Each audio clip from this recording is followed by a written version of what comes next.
Hola, ¿qué tal? Mi nombre es José Alfredo Fioliguera y el día de hoy vamos a platicar y a desarrollar un tema fundamental dentro de las actividades que regula el derecho mercantil, el cual es el concepto de embargo.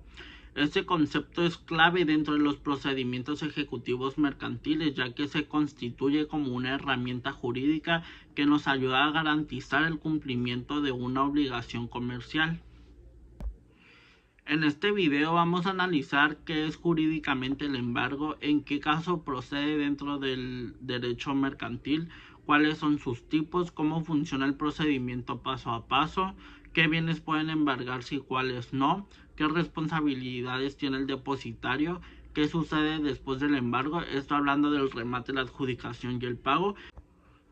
Para dar cumplimiento y puntualidad a lo anteriormente mencionado, vamos a comenzar con el concepto jurídico de embargo. En derecho mercantil, el embargo es un acto de autoridad que recae sobre los bienes del deudor con el fin de garantizar el pago de una deuda. No es un castigo ni una sanción, sino una medida legal que forma parte del procedimiento ejecutivo. El embargo asegura que en caso de que el deudor no pague, existan bienes suficientes para responder por la obligación. Su fundamento principal proviene del Código de Comercio y del Código Federal de Procedimientos Civiles, que se aplica supletoriamente. El embargo tiene triple naturaleza, ya que es cautelar porque protege el derecho del acreedor, es conservativa porque impide que el deudor venda o esconda bienes, y es ejecutiva porque permite vender esos bienes para pagar la deuda. Pero ¿cuándo procede el embargo? En materia mercantil, el embargo procede principalmente cuando existe un crédito líquido exigible y vencido, un título ejecutivo como un pagaré, cheque, letra de cambio o una sentencia firme, o bien cuando el acreedor demuestra ante el juez que existe riesgo de que el deudor se deshaga de sus bienes. Y es aquí en donde entra el embargo precautorio, que es algo que veremos más adelante. Hay dos grandes momentos, ahora sí, vamos con primero el embargo precautorio preventivo. Se realiza y se ejecuta antes de que se desarrolle una sentencia. Se solicita cuando el acreedor teme que el deudor oculte, dilapide o venda sus bienes para evadir el pago. Y también tenemos el embargo en ejecución. Este es después de que existe una sentencia o un título ejecutivo emitido por un juez. Aquí es donde el juez ordena el embargo para garantizar directamente el pago porque ya está probado que el deudor debe. Ahora vamos a platicar sobre los tipos de embargo. En derecho mercantil encontramos dos clasificaciones. Primero encontramos el embargo sobre bienes muebles, que aquí es donde entran vehículos, mercancías, maquinaria, equipo, mobiliario o cuentas por cobrar. Y tenemos el embargo sobre bienes inmuebles, que son terrenos, casas, locales, comercios, bodegas, etcétera. Pero también existe el embargo de derechos. Aquí tenemos los derechos de crédito, las rentas futuras, acciones de una sociedad o partes de ingresos del deudor. La ley nos permite elegir los bienes en el siguiente orden. Primero, efectivo, créditos, bienes muebles, bienes inmuebles o sueldo.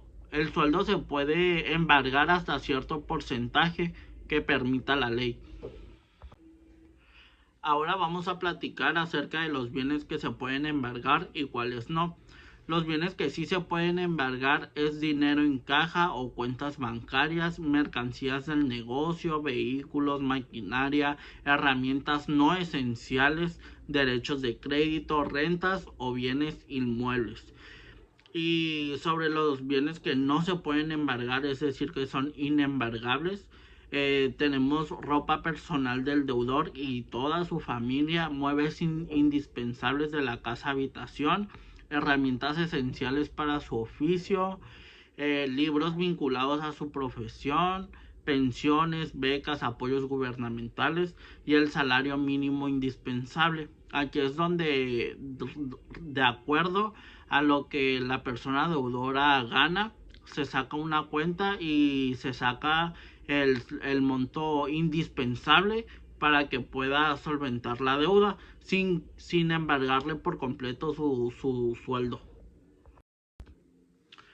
Ahora vamos a platicar sobre el procedimiento del embargo. El procedimiento es el corazón del tema, así que vamos a dividirlo en paso por paso para que quede clarísimo.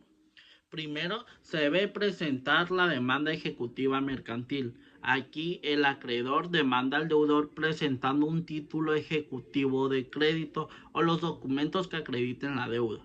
Después, tenemos el auto que ordena el requerimiento de pago y embargo. El juez dicta un auto donde ordena requerir el pago al deudor y en caso de no pagar en el momento autoriza el embargo inmediato. Esto es lo que conocemos como mandato en forma. Luego tenemos la diligencia con el actuario. El actuario se presenta en el domicilio del deudor. Primero lo requiere en pago. Si no paga en ese mismo momento, procede a embargar bienes. Aquí pueden pasar tres cosas. Primero, el deudor señala sus bienes voluntariamente. El acreedor señala los bienes y si nadie señala, el actuario escoge. Luego tenemos el levantamiento del acta de embargo. El actuario describe los bienes embargados, su estado físico, su ubicación, a quien se nombró depositario y su obligación de conservarlos. Esta acta es fundamental porque formaliza el pago. Luego tenemos el depósito de los bienes. Aquí es donde los bienes pueden quedarse en poder del deudor, en manos del acreedor o en un tercero neutral, que se le conoce como depositario. Queda bajo la responsabilidad civil e incluso penal si los usa, vende o daña. Luego tenemos el avalúo. Un perito calcula el valor real de los bienes embargados. Esto determina cuánto se recuperará en remate. El remate, mejor conocido como la subasta, se hace si el deudor no paga. Los bienes se rematan en subasta pública. Se hacen etapas. La primera etapa con el 100% del valor, la segunda etapa con el 75% del valor y la tercera etapa con el 60% del valor. Luego tenemos el pago al acreedor. Con el dinero obtenido del remate, primero se pagan gastos del juicio, luego la deuda principal, después los intereses y si sobra dinero se le devuelve al deudor. El depositario es una figura crucial en el embargo. Su rol es custodiar los bienes embargados. Está obligado a conservarlos en perfecto estado, no usarlos ni permitir que otros lo usen, no venderlos, no empeñarlos y entregarlos cuando el juez le ordene. Si los daña o los desaparece, incurre en responsabilidad civil y penal. Ahora vamos a platicar qué pasa después del embargo. Si el deudor paga, el embargo se levanta y los bienes se devuelven. Si no paga, se rematan los bienes, se adjudican al mejor postor o el acreedor puede quedarse con ellos en pago. El proceso termina cuando el acreedor queda satisfecho o ya no hay bienes para embargar. Ahora vamos a platicar sobre el fundamento legal del embargo en México. Además del Código de Comercio y la supletoriedad del Código Federal de Procedimientos Civiles, el embargo está respaldado por los artículos 14, 16 y 17 constitucionales. También se encuentra la Ley General de Títulos y Operaciones de Crédito cuando el embargo deriva de un pagaré o un cheque. También tenemos las regulaciones estatales en materia civil y mercantil. Esto muestra que el embargo no es una figura aislada, sino parte de un marco jurídico integral. Tenemos la diferencia entre el embargo y aseguramiento, ya que muchos estudiantes luego nos confundimos, pero un embargo es el procedimiento civil o mercantil que asegura bienes para garantizar el pago, mientras el aseguramiento generalmente es una medida penal o administrativa para conservar evidencia o impedir un delito. El embargo nunca se usará para sancionar, sino para cubrir una deuda. Prioridad de los acreedores. Cuando se embargan bienes, no todos los acreedores tienen la misma prioridad. Por ejemplo, en los créditos laborales tienen preferencia absoluta, las hipotecas y prendas tienen privilegio, y los acreedores comunes se cobran hasta el final. El embargo se relaciona con el orden de la prelación de créditos. Pero como anteriormente lo mencioné, también les voy a platicar acerca del embargo de bienes futuros. Aunque suene extraño, la ley permite embargar derechos por cobros futuros, como rentas no vencidas, facturación pendiente, regalías o pagos derivados de contratos o comisiones. Esto hace el embargo más flexible para garantizar deudas complejas. Luego también tenemos el embargo de cuentas bancarias, uno de los más frecuentes hoy en día. Puede hacerse electrónicamente mediante oficio al banco. El banco debe de inmovilizar fondos hasta cubrir el monto embargado y el actuario ya no necesita acudir físicamente. Es uno de los embargos más rápidos y efectivos que existen hoy en día. El embargo de salario y pensiones consiste en que la ley permite embargar parte del salario, pero solo un porcentaje. No se puede tocar el salario mínimo vital, tampoco las pensiones por alimento, y para profesionistas independientes se embarga ingreso disponible. Esto demuestra la dimensión humana y social del embargo. Luego tenemos el abandono del bien embargado. Si un bien embargado queda bajo custodia del deudor y éste lo oculta, vende, daña o dona, el depositario incurre en responsabilidad civil y penal. Esto frecuentemente lleva a delitos como abuso de confianza o desobediencia a mandato judicial. Sin embargo, el embargo también se puede utilizar como fraude al acreedor. El embargo también se usa como herramienta para combatir fraudes cuando el deudor transfiere bienes a familiares, finge ventas, saca bienes del país o reduce artificialmente su patrimonio. El acreedor puede solicitar embargo precautorio para evitar estas maniobras. El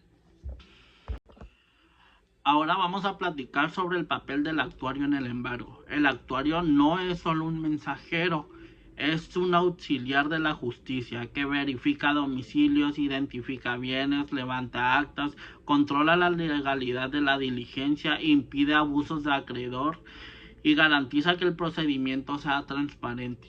Muchos embargos son anulados por errores del actuario, como mala descripción del bien, domicilio incorrecto o notificación incompleta. Los errores más comunes que anulan un embargo son embargar bienes inembargables, tales como los describe la ley, no requerir del pago antes de embargar, falta de descripción técnica del bien, señalar bienes ajenos, embargo excesivo, esto es decir, embargar más bienes de los necesarios, falta de firma del deudor o testigo o un acta incompleta. Estos son motivos por los cuales se puede anular un embargo. Después de analizar a profundidad la figura del embargo dentro del derecho mercantil, considero que es una institución jurídica que, si bien puede parecer dura o incluso agresiva para quien la sufre, cumple una función indispensable dentro del sistema económico y jurídico de un país. El embargo no es simplemente un acto mediante el cual se toman bienes del deudor, es una herramienta que permite dar equilibrio, certeza y confianza en las relaciones comerciales. Desde una perspectiva personal, creo que el embargo representa una especie de frontera ética del comercio. Marca el límite entre la buena fe y el abuso, entre el cumplimiento voluntario y la necesidad de ejecutar judicialmente una obligación. En otras palabras, el embargo se activa cuando el diálogo, los acuerdos y la voluntad ya no fueron suficientes y entonces la ley interviene para restituir un equilibrio que se perdió. Lo más interesante es que, aunque muchas veces se percibe como una medida severa, en realidad está rodeado de garantías que protegen tanto el acreedor como el deudor.